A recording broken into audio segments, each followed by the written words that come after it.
అదే ఊపు. ఓకే, అంటే అదే మనం చూస్తున్నాము మమ్మీ తన కడుపులో నా పాట పాడినప్పుడు మమ్మీ కడుపులో నాకు కంఫర్ట్ లేదా అని listen to me oh dude, నేను 7 నెలలాకే బయటికి తన్నుకు వచ్చారో, దిస్ ఈజ్ మై యాటిట్యూడ్. నన్ను ఢిల్లీకి రాజును చేసి కిరీటం పెట్టినా, నా దిల్లోని కంఫర్ట్ కే దాసోహం నేనే డ్యూడ్. అరే కంఫర్టేరా నా కిక్కు, అది ఉన్నోడేరా యమలక్కు, ఎవరికి వారే కంఫర్ట్ ఉంటే ఉండదుగే చిక్కు. అల్లోనే రా డల్లో నా కంఫర్ట్ కే జై బోలో, మేరే అంగానా మే డాన్స్ అయ్యరా నాతో డ్యూడ్. Okay, super.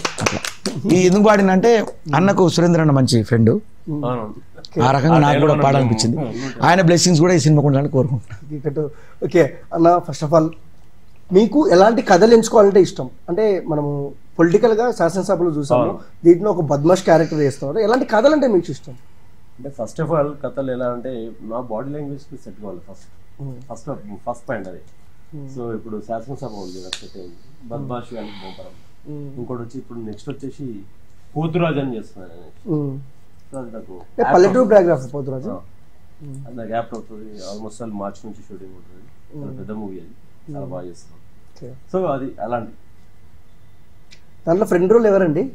నేను అదే అది పోతురాజులో ఇంకా అవన్నీ అది వద్దు, నేనైతే చేయనండి, మీరు ఇబ్బంది పెట్టొద్దండి. దాన్ని బోలే గారు చెప్తే నేను చేస్తాను. బోలే చేస్తాడు అట్లా, ఎందుకంటే పోతురాజు అనే మూవీలో అట్లాంటి క్యారెక్టర్స్ చాలా ఉన్నాయి. బోలే అంతేలే, మమ్మల్ని ఇండస్ట్రీలో తొక్కేసేయండి మమ్మల్ని. Okay sir, first of all ఏంటంటే చాలా మంది అంటారు ఇండస్ట్రీలో నిలవలేము, ఇండస్ట్రీలో తొక్కేస్తారని. దానికి మీరేమంటారు? మీరేం చెప్తారు? తొక్కేయడం అలాంటిది ఏముండదండి, మనం ప్రాపర్గా చేసుకుంటే వెళ్తూనే ఉండాలి. ఏదో ఒక రోజు హిట్ వస్తుంది, తొక్కేయడం అని ఏముండదు. ఓకే, అండ్ బోలే గారు ఇప్పటి నుంచి అంటే బిగ్ బాస్ కు ముందు బోలే, బిగ్ బాస్ తర్వాత బోలే అన్న హీరో శివాజీ కొరుక్ గారు కూడా చెప్పారు. బట్ మీ జర్నీ ఇప్పుడు ఎలా ఉంటుంది బిగ్ బాస్ తర్వాత? బిగ్ బాస్ తర్వాత రెట్టింపు చాలా